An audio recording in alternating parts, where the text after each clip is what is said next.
My name is Ahmad Perez. I'm the infrastructure coordinator here at UPROSE. UPROSE is Brooklyn's oldest Latino-led nonprofit and community-led organization. We turned 60 this year. In fact, we turned 60 on March 18th, which was just a bit ago. So it's a lot of history. Really excited to have you all here. To give you all some context on who we are and what we do, we have been fighting now for the 60 years that we have been existing for social justice, for a better community here in Sunset Park. And more recently, we've taken on the mission of decarbonizing Sunset Park completely. To give you all context on Sunset Park, and you'll hear a lot more and see a lot more when we actually go outside, and then we'll come back for a discussion to kind of talk through what you all saw out there. But this is a community where we have 3 peaker plants. For those who don't know what peaker plants are, these are fossil fuel emitting infrastructure that is turned on when there is increased demand on the electrical grid. So in the summer when everyone has their ACs on, there's literally not enough electricity to supply all of that demand. And so what they do, they turn on the peaker plants. These are really old power sources that pollute and poison our communities. And so we are the home base for a lot of the sources of toxic exposure to residents here in New York City and in Sunset Park. And so alongside the 3 peaker plants, we have 2 solid waste transfer facilities.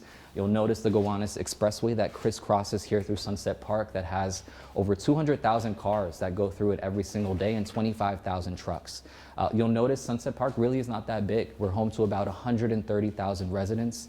We're the span of a couple of streets, right? But in here as well, we are home to so much. And so what we are dealing with right now is that our industrial waterfront, which has been the backbone of New York City for a while, right, where a lot of things have been manufactured here in Sunset Park, is now being turned into a developer's dreamland, right? Industry City, which I think many of y'all may have heard of, this was kind of our fight here in Sunset Park against the dangerous rezoning that would have transformed Industry City, which is on our waterfront, that used to be home to textile manufacturers and so many other local small businesses, into hotels, into large malls, right? And that was the vision for their waterfront, for our waterfront, to raise our rents, our prices, and to kick us out of our homes as a result. And so UPROSE led the fight against Industry City, and we won. They stopped their rezoning proposal, and right now Industry City is trying to work with UPROSE to have more renewable energy infrastructure on their buildings.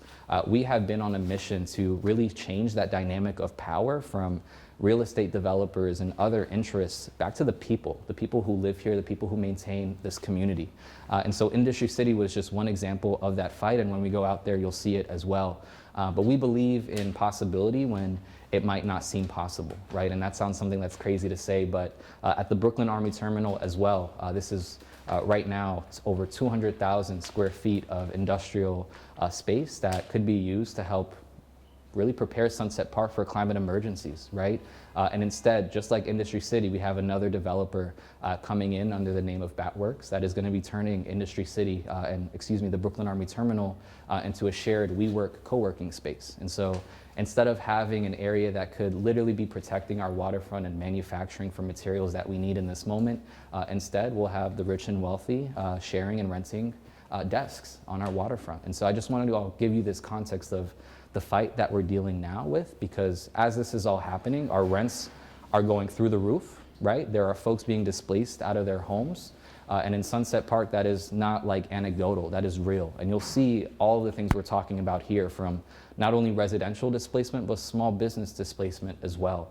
We are seeing what happened to Williamsburg happen here in Sunset Park as well. And so we see ourselves on the front lines of this fight against displacement, against gentrification, against the climate emergency that is happening here in New York City, because we're on the front lines of that crisis, right? We're in a flood zone, right? We can talk about what happened during Superstorm Sandy here in Sunset Park, what happened to families during that moment, and it's still real, and there's still lasting impacts from all of these crises that Sunset Park has gone through. And so today what we'll be going through is from here, starting at the UPROSE office, which is here at 36th Street, we'll be going up to the waterfront. And through that kind of walking tour, you all will see not only the fights that we've had, but exactly what we're working towards here.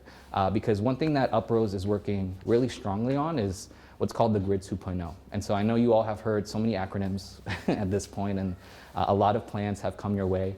But this is the community's plan here in Sunset Park. And when we talk about decarbonizing Sunset Park, that is how we do it. It is a plan that is well over 100 pages that talks about every aspect of this community and how we retrofit it, how we empower, how we build community wealth, how we build against the climate emergencies that will inevitably be happening here in Sunset Park and are already happening, right? And so this mission, all of these things that we're doing, these fights against gentrification, the fights against displacement, the work we're doing to build more renewable energy sources here in Sunset Park so that we can shut down those peaker plants, it's all connected to this mission of decarbonizing Sunset Park, and the Grid 2.0 is our plan to do that. And so today you'll see in Sunset Park specifically some of the major challenge points that we have and are still having, and where we see progress and optimism going forward and what we're working towards right now. But just want to thank you all for being here, for coming to Sunset Park, for being in community with us, and being willing to learn about the struggles and challenges that are facing communities and families here every single day, right?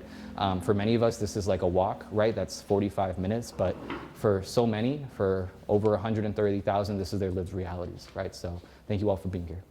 So we are here on 36th Street in Sunset Park. This is exactly where y'all came in, right? So I want y'all to look around and just notice what's surrounding this immediate area in Sunset Park. So right over there we have 5th Avenue, we have Greenwood Cemetery, we have a school. This is the Dr. Antonia Pantoja School here in Sunset Park.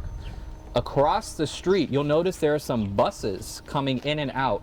That is the Jackie Gleason Bus Depot that's owned and operated by the MTA. And here we have a gas station, right? So I just want to give you all context onto how things are sited here in Sunset Park, because right next to a school are 2 sources of pollution that is going to be poisoning these children every time they come out for lunch and for playtime, right, in this back area. And so just want to give you all context onto some of the frequent exposures that children here in Sunset Park are breathing in every single day on their way walking to school, on their way walking out of school, playing in school.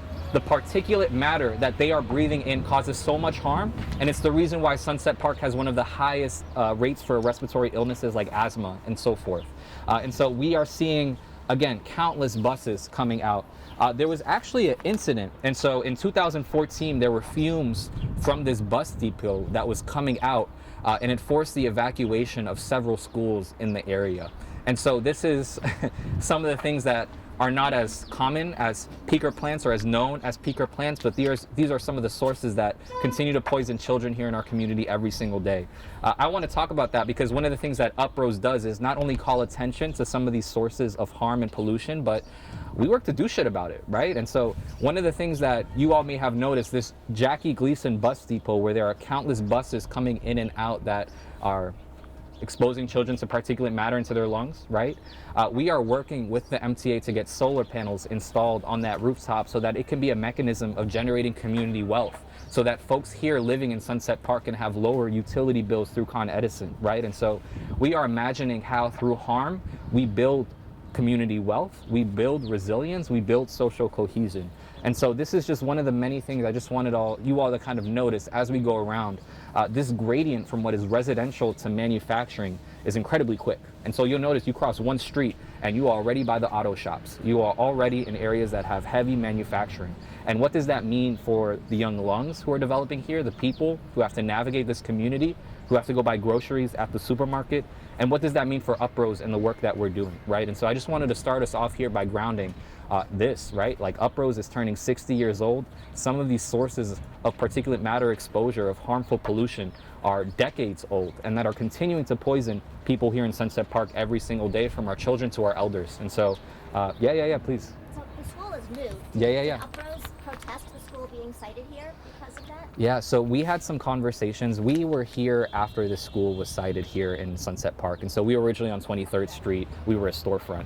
We've had conversations with numerous folks about where things are sited in the community. Unfortunately, we didn't win that conversation in battle, right? And so the school was sited here, but we are dealing with, regardless if this was sited in another area as well, there's so many sources of particulate matter exposure that we are still seeing inconsiderate care for developing lungs here in the community, you know? And so zoning and where things are kind of being decided, right, plays a big part into who gets to have a healthier life here in Sunset Park, right? And so I mentioned the Grid 2.0, which is like our comprehensive plan to decarbonize Sunset Park. That's done through zoning. And so what we imagine is And you all may know in Bay Ridge, they have what's called a special purpose district.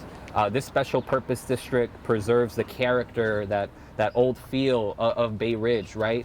We want a special purpose district here in Sunset Park for a much different reason, right? Not for the aesthetics, but to control what technologies are being incubated here, what's being sited in our communities. And so you'll hear more about this Grid 2.0 plan. I know right now you're probably like, what's that? But this plan and that special purpose district is how we activate the Grid 2.0 plan, how we transform what these sites are from harmful sources of pollution and exposure to young lives into mechanisms for safety and social cohesion and resilience, right? And so we can get started now just walking down to that corner and we'll regroup at the corner of this street. But you'll notice that we go from residential here, and then as soon as we cross that street, we're strictly into the auto shops and manufacturing areas, and we'll continue the walking tour.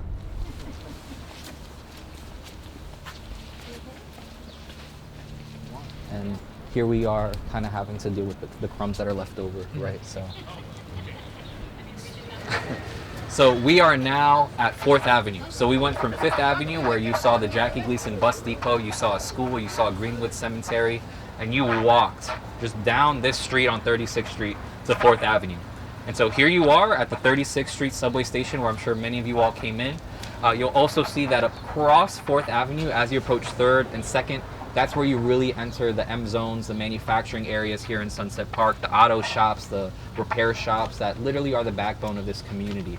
Sunset Park was always a manufacturing community here in Sunset Park that built the shit that New York City needs, right? And so we are seeing that work base, that workforce be threatened under all of these pressures, again, from real estate developers, other interests with a lot of money who want another thing to happen here in Sunset Park. And so we'll go closer, but this building that you can kind of peek down from here, that is Industry City. And out there as well is the BQE and the Gowanus Expressway. And so you'll see a lot of the things that we were talking about here, but I also wanted to highlight some of the progress, right? Because here on 4th Avenue, you'll notice that there's a median expansion taking place here as well. That's because there are so many kids getting hit here by cars in Sunset Park that pedestrian safety is such a real issue. And so UPROSE is dealing with the intersection of not only climate threats, but infrastructure threats, policy failures, everything that you can imagine as a burden facing frontline communities is happening here in Sunset Park. And the resources, the groups that are fighting against it are limited.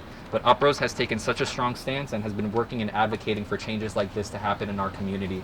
And here we are now in the midst, again, of this median expansion so folks can better traverse our community in a safe way. As we get closer to the waterfront, you'll also see a greenway that is also starting to make its way around Brooklyn. We've been working with Hunter Armstrong, who I'm sure some of y'all know, and the BJI folks around this, and how we build this as an opportunity to make Sunset Park safer for folks to commute and navigate, right? This was always a walk to work community, and right now we have been seeing policy failures threaten that completely. And so now we'll start walking towards the industrial area of Sunset Park, and I just want you to notice how quickly you go from what are kids walking around, going outside, going to school and class, to folks who are doing heavy work, right? So let's go ahead and start crossing 4th Avenue.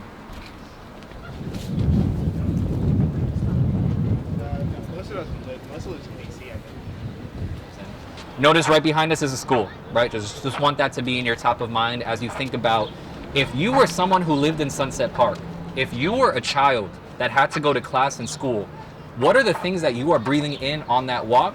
And then imagine that walk every single day for your whole life living here in Sunset Park, right? So just want us to kind of continue walking down here. I want to also contextualize again this plan, the Grid 2.0 plan. This median is a part of that, right? How we think about safer pedestrian safety here in Sunset Park. What does that mean when we talk about building resilience and social cohesion, right? But what does it mean for the businesses who have been here forever, right? Who are the backbone of this communities? How do we retrofit them for the climate emergency that we are facing now? And that's what the Grid 2.0 is, right? We are transforming some of these businesses into heat pump manufacturers, other mechanisms that we can then utilize to combat the climate crisis. And so these are some of the conversations we've been having with business owners here alongside 3rd and 2nd Avenue as we get closer there too. So just want you all to notice, we've left now that residential part. You're leading towards the industrial area. Schools are still sited right here, and we're just getting closer and closer to the BQE, right? So you've already saw some of the sources of exposure. You're gonna see some of the biggest now, right? And so let's continue walking down towards 3rd Avenue. All of these doors are open. There is active manufacturing, heavy industrial work taking place. Ahmed, yeah. Nice to meet you. Oh, it's nice to meet you. Yeah. Oh, amazing. All right, folks, so here we are. It is loud. It's 3rd Avenue. It's hard to hear, right? Because there's, again, 200,000 cars that crisscross this highway every single day in Sunset Park. 25,000 trucks that crisscross this highway every single day in Sunset Park. There is so much NOx, SOx, PM 2.5, other particulate matter that is raining down from all of these vehicles that is coming down into the lungs of children and people who have to walk and commute through these streets every single day. I also mentioned pedestrian safety. This has been the site of so many vehicular accidents where individuals have lost their lives. And so I just want you all to notice, as you walk under here, there are some crosswalks here. That is not consistent for all of the crossings here. And so it is unsafe to navigate. This is, again, Robert Moses' dream child, right, of cutting through our communities. And this is the legacy that we have to deal with, right, where our communities are divided. There's a reason that this cuts through Sunset Park. This was not an accident where they just drew a line on a map and was like, let's do this here. This was intentional. This is where they expected to have the least pushback. This is where they expected for stuff like this to just happen and they could get away with it, right? And so here we are, decades later, still having to fight this, still having to fight for what a reimagined BQE can look like, fighting for what safer air means here in Sunset Park. And so you'll notice that it crisscrosses here. There are some schools that are just right next door to some of these BQE components, and so much so that you can actually look through some of the windows and see the cars going in and out. And I just want you to imagine that as, again, if you were a child who had to go to school here, if you were living here your whole life, what that would mean for you, what that would mean for your safety, right? And so as we cross this street and we go under the BQE, just imagine that, right? We're going next to Industry City. And so this was, again, I mentioned, one of our biggest fights here at UPROSE. They had a rezoning proposal to convert this into mixed use and bring in hotels, bring in malls to our industrial waterfront. Again, they wanted this to be a developer's dream land. This would do nothing more than raise the rents and prices of people who live here in Sunset Park and force everyone who has lived here their whole lives out. Again, that is what they're doing to Williamsburg, they want to do here. And so we waged a fight against Industry City that we won. They had to withdraw their rezoning proposal because of the community backlash. They were forced to scrap the plans for a mall, the plans for hotels, the plans for everything else that was not community aligned. And I just want you all to know that despite all of these threats, these stressors that I'm pointing out, everything that is happening, there is an immense pushback from the community here on the ground in Sunset Park that is bringing to fruition change. And so even though this BQE is the nastiest, ugliest thing I could be pointing to on a Sunday, right? We have a vision for how this can be retrofitted, how we can better reimagine what Sunset Park looks like in this moment. And so I just want to contextualize that. We'll continue walking down to Industry City. That's a great question. There was a question about what happened to the plans for 3rd Avenue safety. There is a plan right now to redesign 3rd Avenue to promote pedestrian safety here in Sunset Park. That project has been stalled by the New York City DOT, and we're in the process here at UPROSE of following up to ensure that that project comes to fruition. I just want you all to know that because as we talk about some of the stressors we face and the real estate developers that are coming for our next valuable industrial waterfront that folks are just salivating over, right? Some of the threats are not just external. It is also government agencies like New York City EDC, some of the other entities in New York City that have also been the catalyst of harm in our community. And we are seeing that again on 3rd Avenue with stalled projects that do nothing more than increase the risk for folks who live here in Sunset Park. We'll continue walking now to just cross over to 3rd Avenue by Industry City. We get to the good news soon, I promise. Bring about change, right, in a way that is healthy economically, but also healthy physically and environmentally, right? So, yeah. I'm happy to share more about that. It's great. Yeah. So this is Industry City behind me, right? We had an amazing question come up. How do you balance development then in your communities? Are you just saying no to developers that are coming in, right? Like, how do you balance development with healthy lives and community, right? And so I just want to say on our part, on UPROSE's part, we are not anti-development, we're anti-displacement, we're anti-harm to the folks who live here in Sunset Park. And so what that means is that we want developers to come in here not with their own dreams and wish list of what they can accomplish using our industrial square footage and our industrial waterfront. We want them to come in and support community-led visions. We want them to be a part of the ecosystem that is manufacturing change here that is aligned with community residents. And so what we saw with Industry City was not that. We saw developers, right, under Andrew Kimball, who was the head of Industry City, who then became the head of EDC, right, come in with this vision and dream of what this can look like. Again, hotels, malls, right, on an industrial waterfront that is close to the South Brooklyn Marine Terminal, where right now we're going to go by there. They're manufacturing, or we're preparing to manufacture for offshore wind development, right? And so just want to contextualize that amongst this vision that the community has to think about how they can be safer amidst all the threats and pollution that is going into their lungs. We have developers here trying to make a buck. That is exactly what this is. This was a developer trying to make a buck at the cost of communities' lives on the ground. And UPROSE and other community organizations fought deeply against this, which is why they had to cancel and withdraw their rezoning proposal. If you all have not seen Emergent City, this was a documentary that just recently came out. It's available, I think, on PBS. This literally went through UPROSE's fight against Industry City. You can see our executive director, Elizabeth Jean-Pierre, talking with Andrew Kimball about the same stuff I'm talking with you about right now. This has been a decades-long fight that is still ongoing against threats like this. And unfortunately, they're only growing. I mentioned Andrew Kimball was the head of Industry City, who is now the head of EDC. And again, we're having other EDC-related threats pop up on our industrial waterfront. This is Industry City, not too far in that direction. It'll become more visible when we go down there. You'll see the Brooklyn Army Terminal. That is where they have Batworks, which is another Andrew Kimball-led effort. He is no longer at EDC, but we still have his remnants there. That is coming into retrofit over 200,000 square feet of industrial manufacturing space. Doesn't that sound familiar? Retrofitting industrial space for commercial needs that are inconsistent with community goals. And so this dream of hotels and malls here, they tried to replicate over there by saying, we'll turn this into a WeWork, a shared co-working space where you can rent desks for $300 a month. That is not the vision that Sunset Park residents have for our community. We are not interested in being displaced for someone to make a buck off of our backs, right? We want that space to be used for community. It should be open for every single resident in Sunset Park who wants to prototype, who wants to manufacture, to have incentives to activate public space and use it, right? So just want to contextualize it because this fight that we won is still ongoing, you know? So the next thing you're going to see is, again, another product of what is years-long community advocacy and organizing. But down there is the South Brooklyn Marine Terminal, and we'll go by it so you'll get a closer look. This is where they are manufacturing for offshore wind, right? And so you all may have known that, you know, there's a lot of struggle happening with offshore wind because of what's happening federally. A lot of clawbacks at the ability of offshore wind farms going online here in the United States, right? Because of what's happening federally.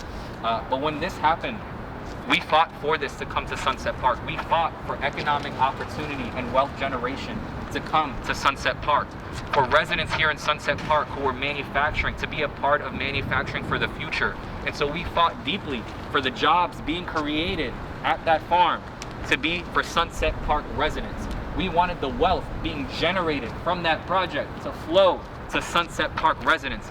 And because of this project that was happening, UPROSE launched what's called the Just Transition Center. This is a center where we have cohorts of youth getting certifications to be able to work on projects just like this. And so we are creating not a pipeline, a vine of opportunity for young folks and individuals of color here in Sunset Park who have been burdened by these stressors their whole life to be a part of retrofitting what their future here in Sunset Park can look like. And so I want you all to see that as we go down there, what some people see as an opportunity for lining their pockets, we see opportunity for something so much different for people who live here in Sunset Park. And so we can start walking down here. outside for some of their folks. So you can see this Very angry that they did a poor job on. It's like, right, it's like a weird paradox, right? You know, yeah. Anyways.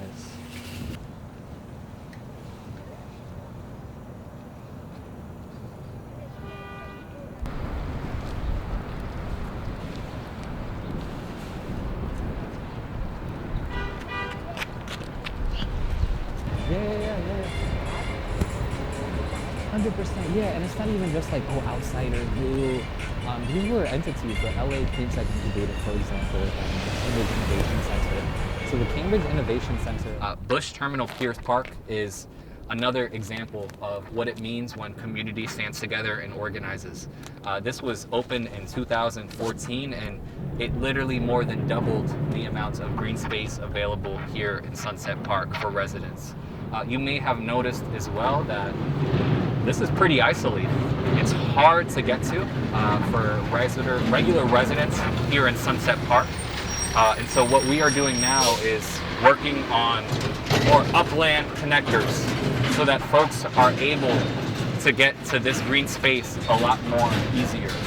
But I will say, this was a fight that took a long time to come to fruition. And I just want you all to, if there's one thing you take away from this tour, right, what it means to be in Sunset Park, but I hope you also see, and I mean this very genuinely, what is possible, right? What is possible when you sit down at a table and try to rethink and reimagine what has been happening to you and your community your whole life.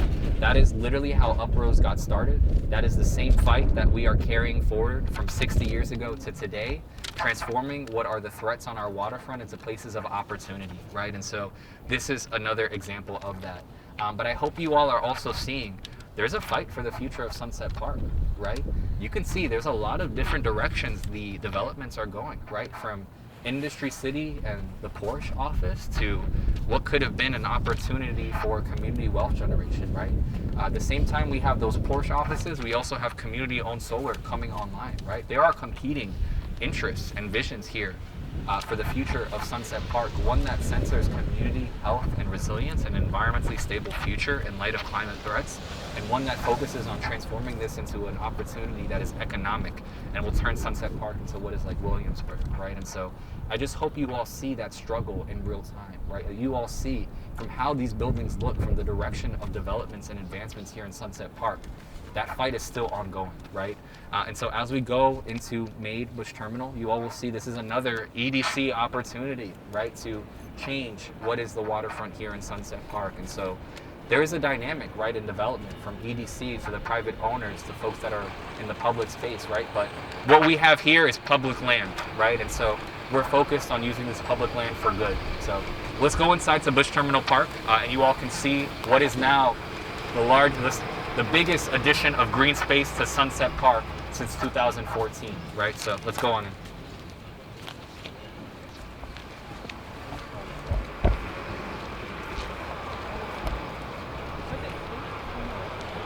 Yeah. You know, same thing with Industry City. You know, so it's just it's a never-ending battle, and unfortunately, the threats just change name. That's all this is. You know, so.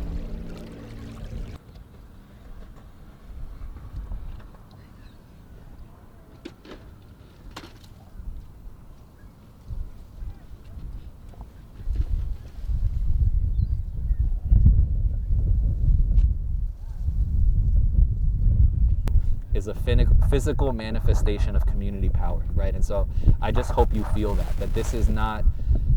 I know I don't have to explain to architects like the impacts of the built environment on like people, but I hope this at least is something you can take away as you leave this walking tour, right? Like what does this mean? What does this moment mean? And what does the future look like? And what can you play into it too, right? Because I think what's happening here in Sunset Park is not an isolated case study, right? We are seeing these effects in countless other frontline communities throughout New York City and throughout the country, right? And so if there's a point where you are a decision maker at that table, I just hope this experience is something that goes through your head while you're making those decisions.